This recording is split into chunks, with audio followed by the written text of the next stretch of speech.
ప్రియ దేవుని బిడ్డ, ఈరోజు వాక్యము ద్వారా దేవుడు నీతోనూ నాతోనూ సర్వ మానవులతోనూ ఆయన సృజించి అరచేతిలో చెక్కుకున్న బిడ్డలందరితోనూ సూటిగా తేటగా మాట్లాడుతున్నాడు. ఈ మాటలు ఎంతో విలువైనవి, పరిశుద్ధమైనవి. ఈ మాటలు అనాలోచితన కాక నీ హృదయంలో ఉంచుకొని నీ వాక్యానుసారంగా జీవించినప్పుడు పరలోక రాజ్యానికి వారసుడయ్యే మాట. గత కొంతకాలం నుంచి పరిశుద్ధాత్మ దేవుడు తన పిల్లలు ఎలా ఉండాలి, అలాగే దేవుని కోపానికి గురయ్యి ఏ విధంగా తప్పించబడ్డారు, ప్రతి విషయాన్ని పరిశుద్ధాత్మ దేవుడు ప్రతి రాత్రికాల సమయంలో మనతో మాట్లాడుతూనే ఉన్నాడు. అయితే ఈ రోజున ఒక అద్భుతం జరిగింది. ఒక వ్యక్తి ద్వారా ఒక ఉజ్జీవం రగిలింది. ఒక వ్యక్తి ద్వారా, లేదా ఒక సేవకుడు ద్వారా, లేదా దేవుని పిల్లోడు ద్వారా ఒక అద్భుతం జరిగింది. ఆ అద్భుతం ఏంటి, అసలు దాని చరిత్ర ఏంటి అన్నది ఈరోజు పరిశుద్ధాత్మదేవుడు ముందుగా ఒక కథ రూపంలో, చరిత్ర రూపంలో చెప్పబడుతుంది.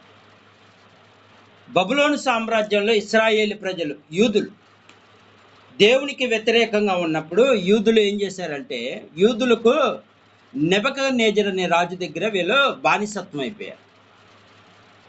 ఇర్మియా చెప్పాడు, యెషయా చెప్పాడు, మీరు మారండి, దేవుడు కోపం రగులుతుంది, మన మీద ఒక రాజ్యం రాబోతుంది, వాళ్ళు ఈ విధంగా నాశనం చేసేస్తారు, అలాంటి పరిస్థితుల్లో మనం వెళ్ళిపోతున్నామని యెషయా ద్వారా, ఇర్మియా ద్వారా దేవుడు చెప్పించాడు. కానీ వారు వెళ్ళా. ఒక రోజున సడన్గా బబులోను సామ్రాజ్యం వచ్చి దానియేలు, షద్రకు, మేషకు, ఎజ్కేలు వీళ్ళందరినీ తీసుకెళ్ళిపోయారు. ఎజ్రా, నెహెమియా ఇలా ప్రతి ఒక్కరిని తీసుకెళ్ళిపోయారు. అక్కడికి వెళ్ళి 70 సంవత్సరాలు బానిసత్వం చేశారు. ఎన్ని సంవత్సరాలు? 70 సంవత్సరాలు. బాగా గుర్తుపెట్టుకోవాలి, మళ్ళీ క్వశ్చన్లు అడుగుతాను నేను. 70 సంవత్సరాలు బానిసత్వం చేశారు బబులోను సామ్రాజ్యం. అక్కడ నెబుకద్నెజరు ఏం చేశాడంటే, నెబుకద్నెజరు కానీ ప్రతి ఒక్క రాజు ఏం చేశాడంటే దేవుడి కన్నా ఎక్కువగా హెచ్చించుకున్నారు. దేవుడి కంటే మా దేవుళ్ళే గొప్ప, మా రాజ్యమే గొప్ప అనుకున్న వాళ్ళందరినీ దేవుడు ఏం చేశాడంటే, వాళ్ళందరినీ పారసిక దేశపు రాజైన పారసిక దేశపు రాజైన వారికి అప్పగించాడన్నమాట. ఆ బబులోను సామ్రాజ్యంలో ఉన్న వీళ్ళందరూ అప్పట్లో ఏం జరిగిందంటే, యూదుల మందిరాన్ని నాశనం చేశారు. ఏం చేశారు? యూదుల మందిరాన్ని, యెరూషలేము మందిరాన్ని నాశనం చేశారు. భయంకరంగా కాల్చివేశారు. అగ్ని కందకాలతో ఆ మంటలు వేసి మొత్తం అంతా మందిరాన్నే కాల్చేశారు. దేవుడు చెప్పాడు, మీరు ఎంతగానో ఆరాధిస్తున్న ఈ మందిరము కూలిపోతుంది. ఏమైపోతుంది? ఆ బబులోను సామ్రాజ్యం వాళ్ళు వచ్చి ఏం చేశారంటే ఆ మందిరాన్ని కాల్చేశారు. అక్కడ ఉన్న ప్రజలను కొంతమంది తీసుకెళ్ళిపోయారు. ముసలోళ్ళని, నీరసంగా ఉన్న వాళ్ళని అక్కడే చంపేశారు. అక్కడున్న దేవుని యొక్క ప్రవక్తలను రక్తము కార్చేలాగా చంపేశారు. ఆ యెరూషలేము ప్రాంతం అంతా భయంకరమైన పరిస్థితి అయిపోయింది. ఎన్ని సంవత్సరాలు? 70 సంవత్సరాలు. ఎన్ని సంవత్సరాలు? 70 సంవత్సరాలు ఆ మందిరంలో పనిచేసేవాళ్ళు లేరు, ప్రార్థన చేసేవాళ్ళు లేరు, ఆ మందిరంలోకి వెళ్ళి పరిచర్య చేసేవాళ్ళు లేరు. ఆ మందిరం ఏమైపోద్ది? ఇప్పుడు మన ఇల్లు ఒకరోజు ఊడకపోతే ఏమవుతుంది? చెత్తలాగా అయిపోతుంది. అలా 70 సంవత్సరాలు అంటే ఎంత పాడైపోయింది చూడు. ఒక ఇల్లు ఎలాగైపోయిందో ఒకసారి ఆలోచించి.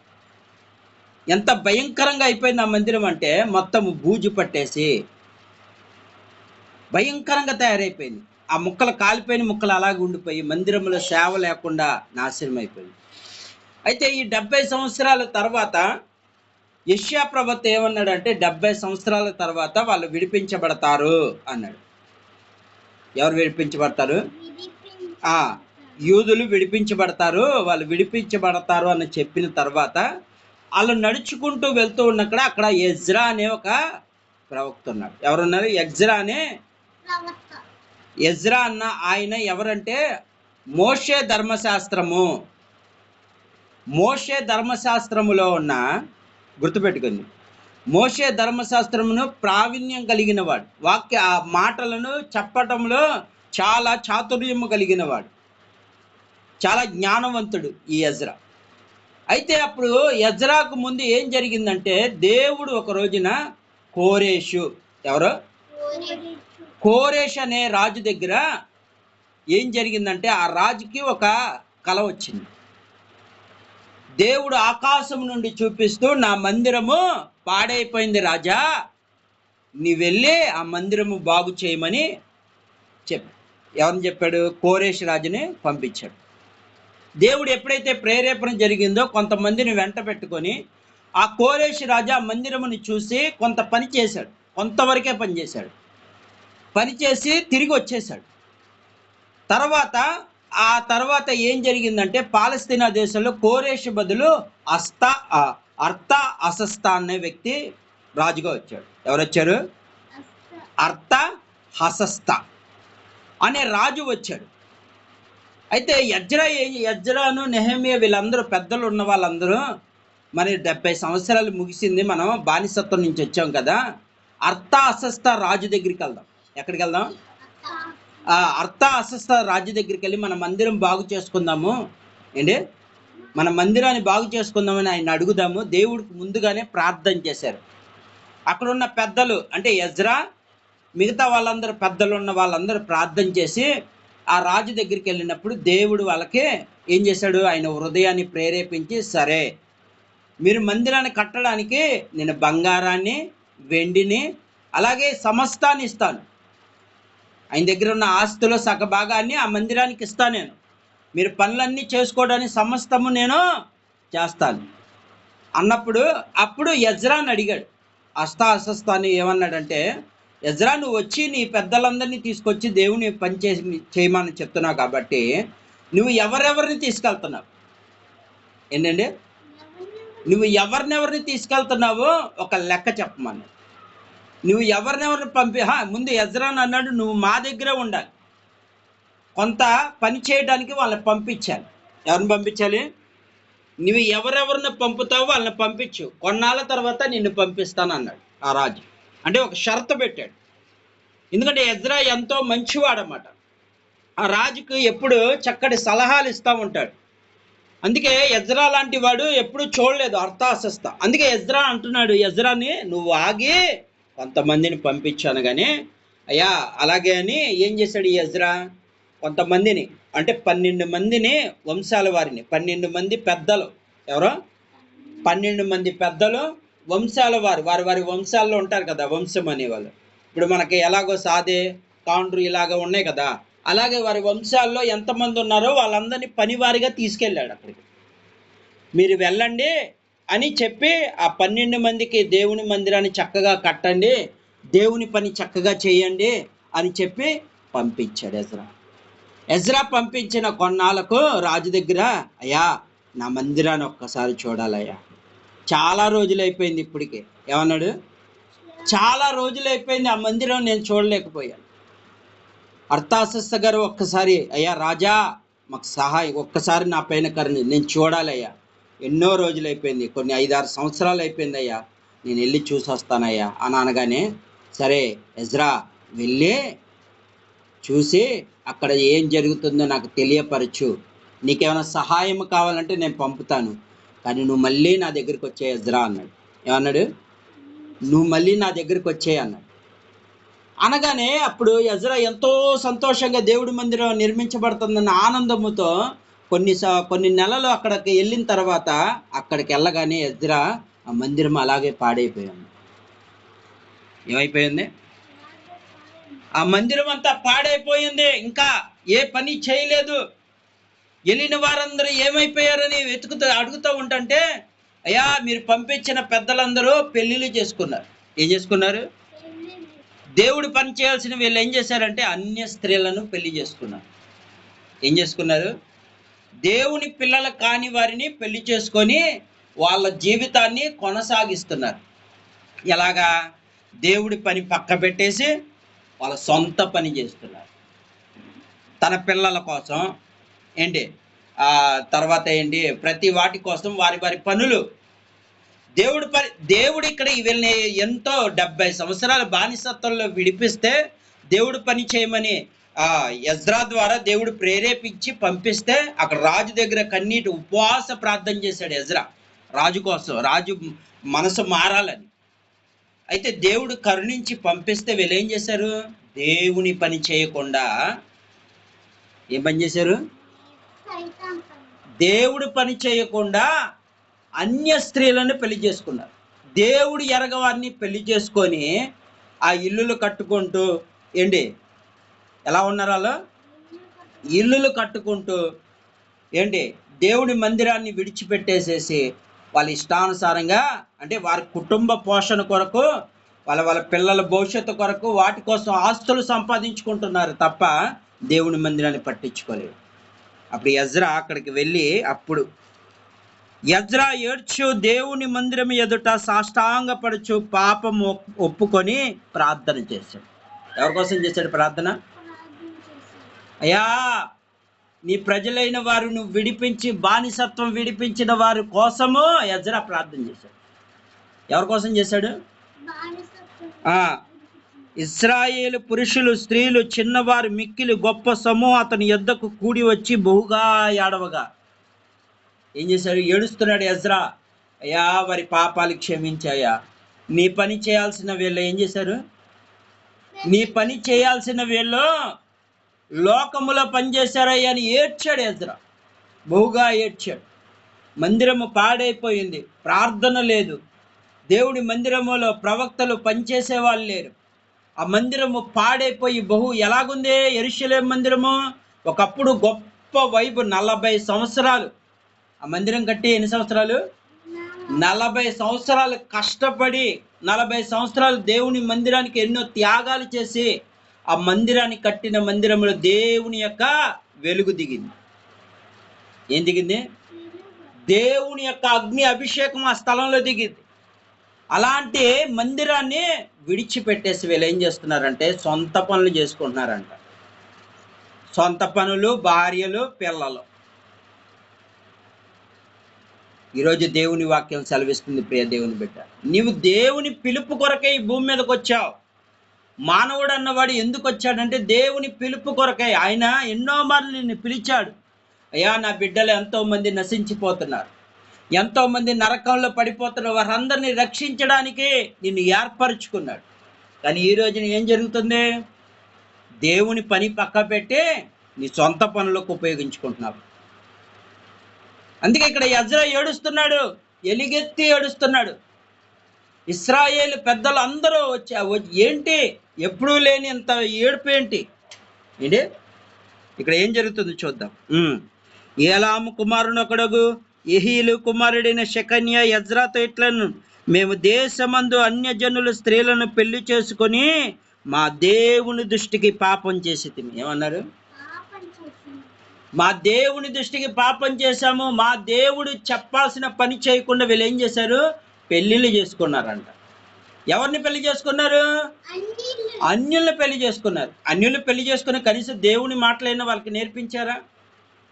మనం వెళ్ళి దేవుని మందిరంలో పనిచేద్దామని వాళ్ళు తీసుకెళ్లారా? లేదు. ఎప్పుడు వీళ్ళు బాధపడ్డారు? ఎజ్రా దేవుని మందిరంలోకి వచ్చి బహుగా ఏడుస్తున్నప్పుడు అప్పుడు పశ్చాత్తాపం వచ్చింది.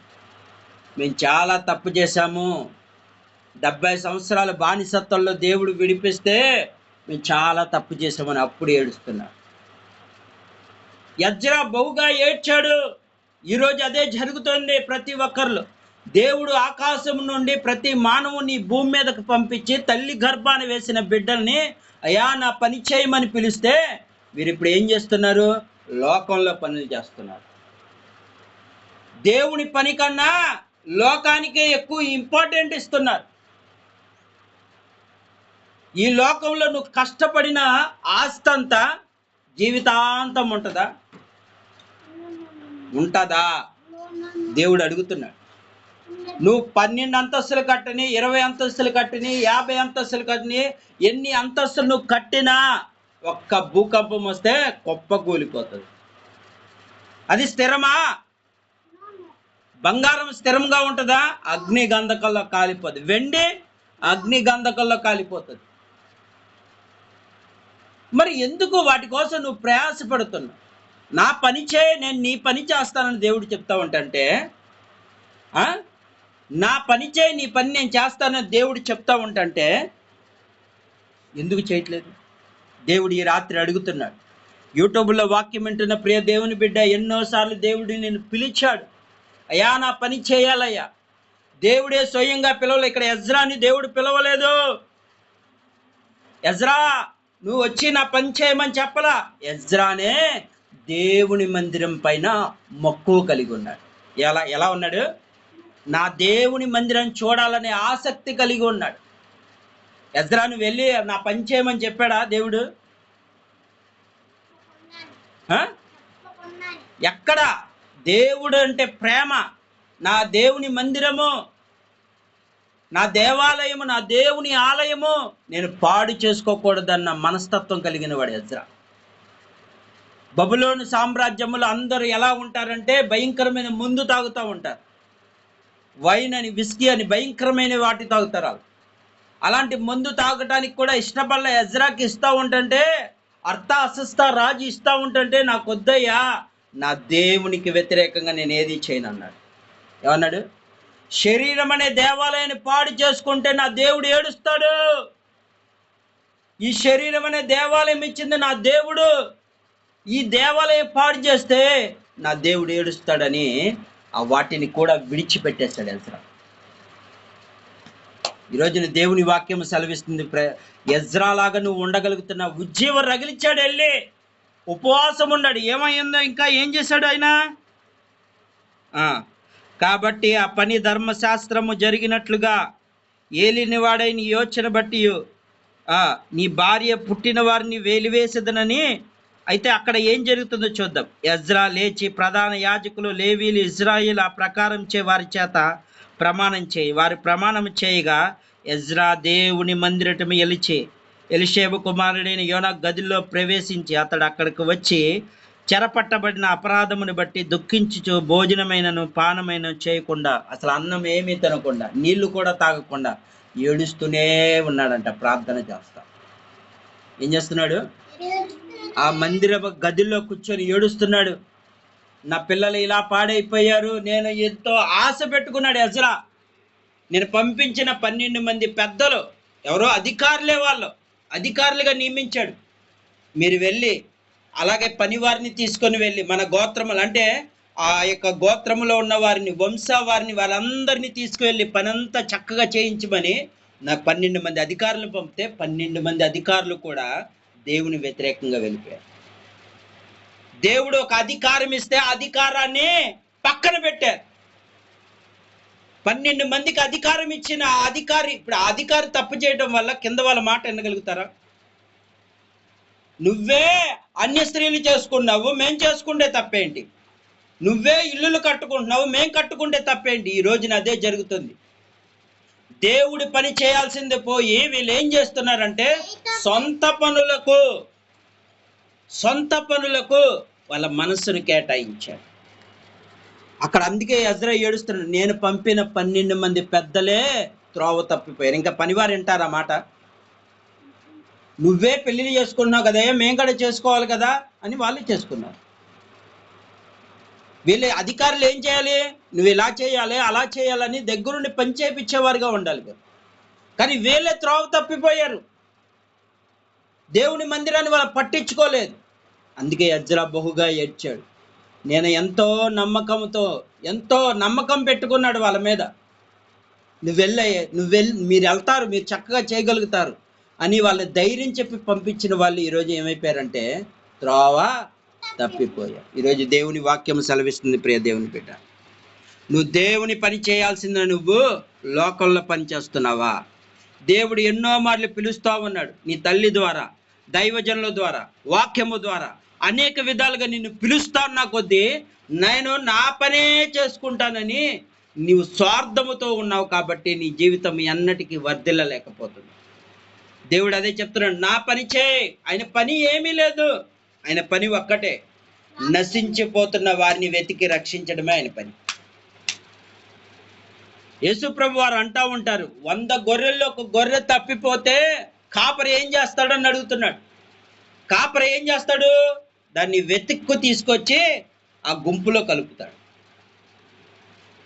అలాగే పేతురుని అంటూ ఉంటాడు, పేతురు నువ్వు నన్ను ప్రేమించున్నావా? అయ్యా నేను ప్రేమిస్తున్నాను. పేతురు నువ్వు నన్ను ప్రేమిస్తున్నావా? అయితే నా గొర్రెలను కాయము అన్నాడు. తర్వాత నా గొర్రెలను మేపు అన్నాడు. తర్వాత నా గొర్రెలు కాయము అన్నాడు. అంటే 3 సార్లు చెప్పాడు ఆ మాట. ఎన్నిసార్లు చెప్పాడు? పేతురు దేవుని ప్రేమిస్తున్నాడు లేదా పరీక్షిస్తే, నిజముగా నువ్వు దేవుని ప్రేమిస్తే అనేక ఆత్మలు రక్షించడానికే ప్రయత్నం చేస్తావు. అందుకే దేవుడు పేతురుతో అంటున్నాడు, నా గొర్రెలను కాయము, నశించిపోతున్న నా బిడ్డలకు నా గురించి చెప్పు అంటున్నాడు. నా శరీరాన్ని రక్తాన్ని పుచ్చుకుంటూ నువ్వు దేవుని గురించి చెప్పాల్సిందే. నీవు నీ లోకములో ఉన్న పనుల కోసము ఇవన్నీ నీకు వ్యర్థమే. ఇవేమి నిన్ను పరలోకం తీసుకెళ్ళవు. ఇవన్నీ అగ్ని ఆరదు, పురుగు చావని స్థలాన్ని తీసుకెళ్తావు.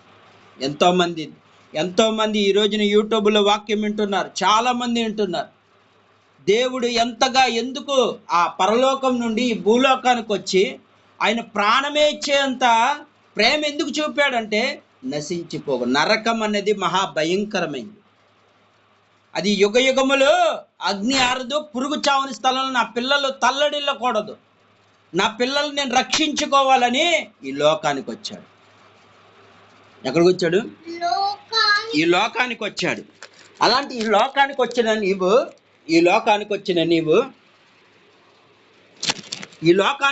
నీవు ఎలా జీవిస్తున్నావు? ఒక్కసారి ఆత్మ పరిశీలన చేసుకో. దేవుని వాక్యము ద్వారా దేవుడు నీతోనే మాట్లాడుతున్నాడు. ప్రియ దేవుని బిడ్డ, దేవుడు ఆయన పిలుపు కొరకు నిన్ను పిలుస్తూ ఉంటే, నేను రాను రాను అని యోనావలే ఉంటున్నావేమో. యోనాను చెప్తున్నాడు, ఎల్లు, నినివే పట్టణము పాడైపోతుంది, ఒక్కసారి నా గురించి చెప్పు, నా ఉగ్రత వాళ్ళ మీదకి రాకమునిపే నువ్వు వెళ్ళి చెప్పంటే ఏం చేశాడు యోనా? నినివే పట్టణానికి వెళ్లకుండా తర్షీషుకి పారిపోయాడు. దేవుడు ఎవరు నశించిపోవటం ఆయనకి ఇష్టం లేదు. ఏ దేశమైనా ఏ ప్రాంతమైనా ఆయన నశించిపోవటం ఇష్టం లేదు. అందుకే ముందుగా హెచ్చరిక పంపుతాడు. ఆయన వాక్యములో ఒక మాట రాయబడి ఉంటుంది. ఏమంటుందంటే, ఆయన ఎన్ని మార్లు చెప్పినాను, ఎన్నిసార్లు గద్దించిన వినకపోతే హఠాత్తుగా ఏమొస్తుంది? మరణం సంభవిస్తుంది, నాశనం ఏర్పడుతుంది. దేవుడు ఎన్ని మార్లు చెప్పినా నువ్వు వద్దయ్యా, అలా తాగొద్దు, అలా వ్యభిచారం చేయవద్దు, అలా దొంగతనం చేయవద్దు, వద్దు అని అనేక మార్లు చెప్తున్నా సరే వాడిని వినకపోవటం ద్వారా ఏమైపోతాడంటే మరణము హఠాత్తుగా సంభవిస్తుంది, నాశనం వస్తుంది. అందుకే ఈ రాత్రి దేవుడు చెప్తున్నాడు, దేవుని పని కాక నువ్వు ఏ పని చేసినా అది నీకు వ్యర్థమే. సొలొమోను ప్రసంగి గ్రంథము ద్వారా మాట్లాడుతున్నాడు, నాకు సూర్యుడి కింద అంతా వ్యర్థముగానే కనపడుతుంది అన్నాడు. నువ్వు దేవుని పని చేయడానికి భూమి మీదకి వచ్చావు. నిన్ను ఒక పశువుగాను పుట్టించలేదు దేవుడు, లేక ఒక చీమలాగా ఒక పురుగులాగా పుట్టించలేదు, ఆకాశ పక్షుల్లాగా పుట్టించలేదు. ఆయన స్వరూపమే ఇచ్చాడు. ఏమిచ్చాడు? ఆయన రూపంలో నిన్ను అరచేతిలో చెక్కుకున్నాడు. ఎందుకు చెక్కుకున్నాడు? నీవంటే ఆకాశ పక్షుల కంటే మీరు శ్రేష్ఠులు కారా? ముదిమి వచ్చే వరకు ఎత్తుకుని ముద్దాడే తండ్రి నేనున్నాను కదా, ధైర్యంగా ముందుకెళ్ళమంటున్నాడు. మీరు భయపడొద్దు అంటున్నాడు. అయ్యా మేము సేవ చేస్తే మమ్మల్ని చంపేస్తారేమో, భయపడకు. 365 సార్లు ఉంది బైబిల్లో, భయపడకు, నేను నీకు తోడై ఉన్నా.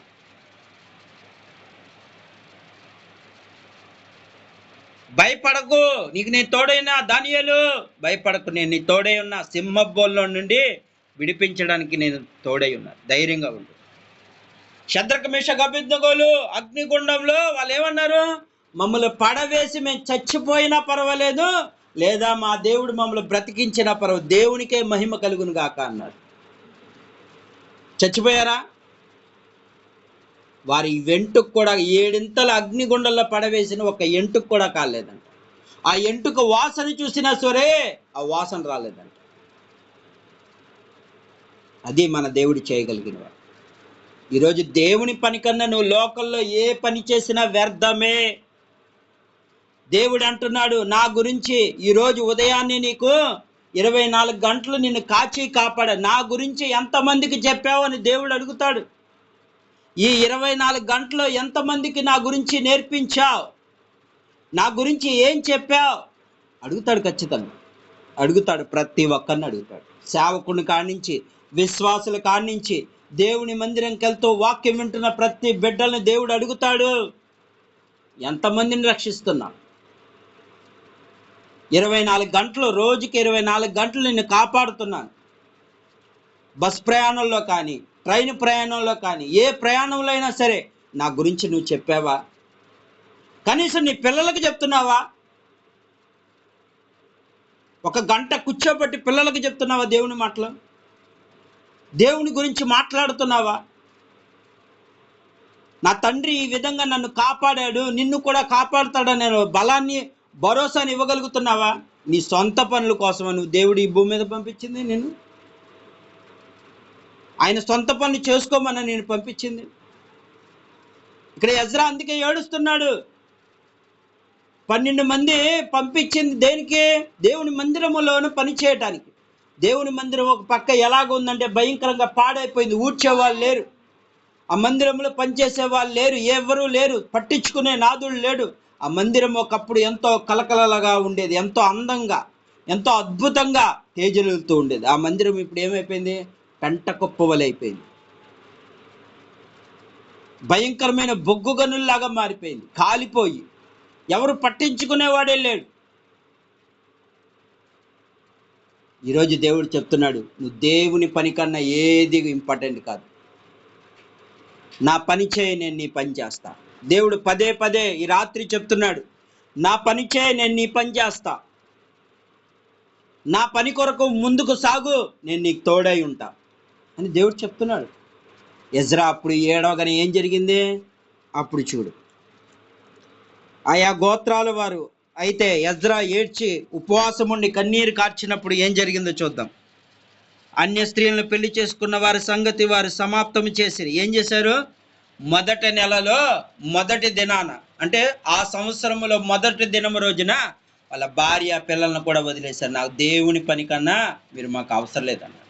కింద వచనంలో ఏమన్నా ఉంది? ఆ స్త్రీలలో కొందరు పిల్లల గలవారై ఉన్నారు.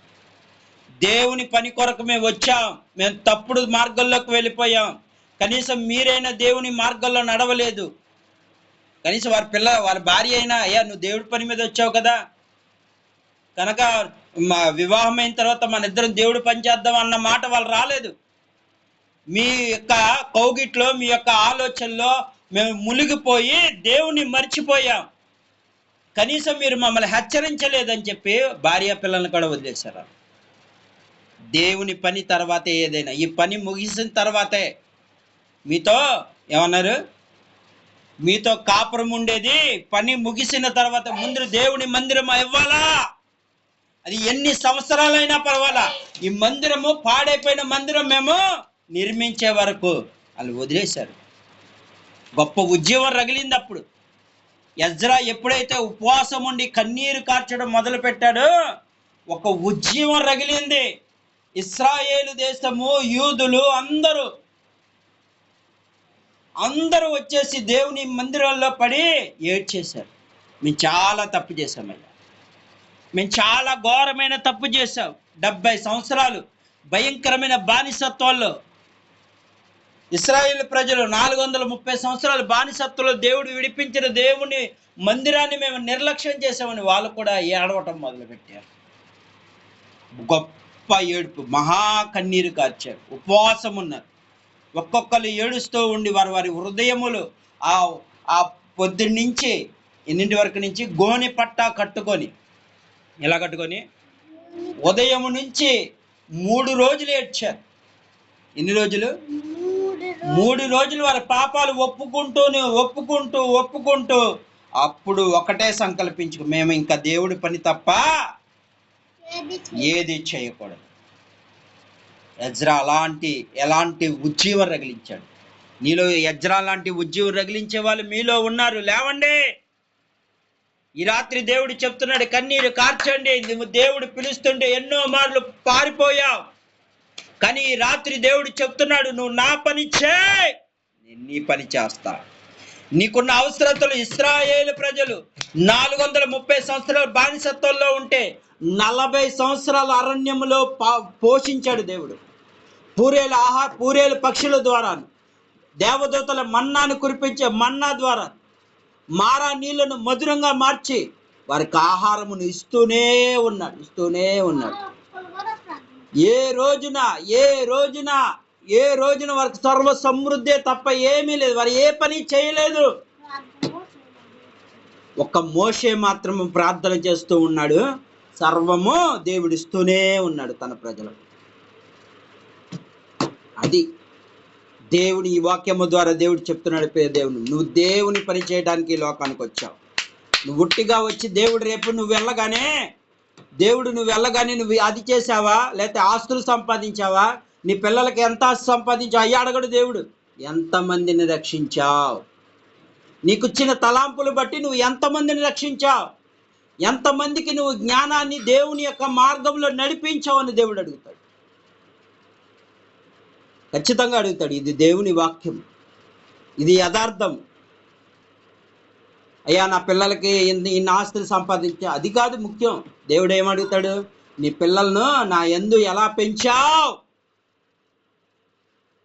ఎలాగ నా గురించి నువ్వు చెప్పి వాళ్ళు మార్చావు దేవుడు ఖచ్చితంగా గద్దిస్తాడు.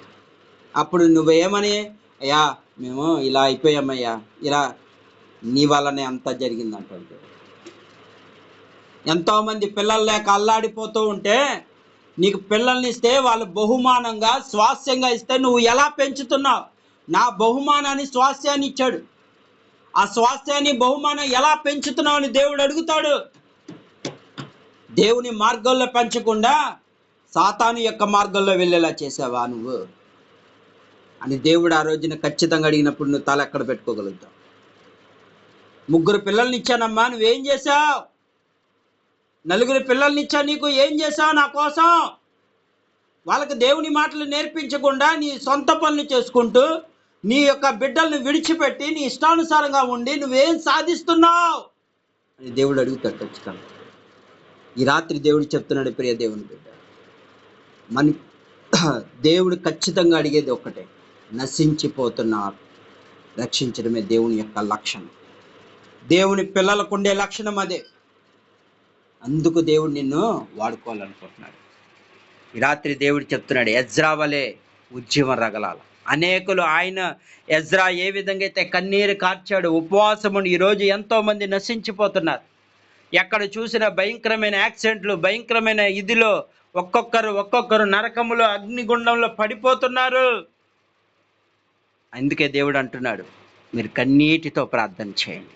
ప్రతి ఒక్కరు నశించిపోకూడదు, ప్రతి కుటుంబం నశించిపోకూడదు, ప్రతి బిడ్డ నరకములోకి వెళ్ళకూడదు అని దేవుడు అడుగుతున్నాడు. ఈ రాత్రి మనోపూర్వకంగా మనస్ఫూర్తిగా ఎజ్రా వలె కన్నీరు కాచు. నువ్వు చేసిన పాపాలు ఒప్పుకొని నీ బిడ్డలను నీ దేవుని వైపు తిప్పు, నీ కుటుంబాన్ని దేవుని వైపు తిప్పు, నీ బంధువుల్ని దేవుని వైపు తిప్పు, ఆయన మార్గం వైపు నడిపించు. అప్పుడు దేవుని యొక్క హస్తము నీకు ఎల్లవెల్ల తోడుంటుంది. ఈ కొద్ది మాటలు దేవుడు దీవించును గాక.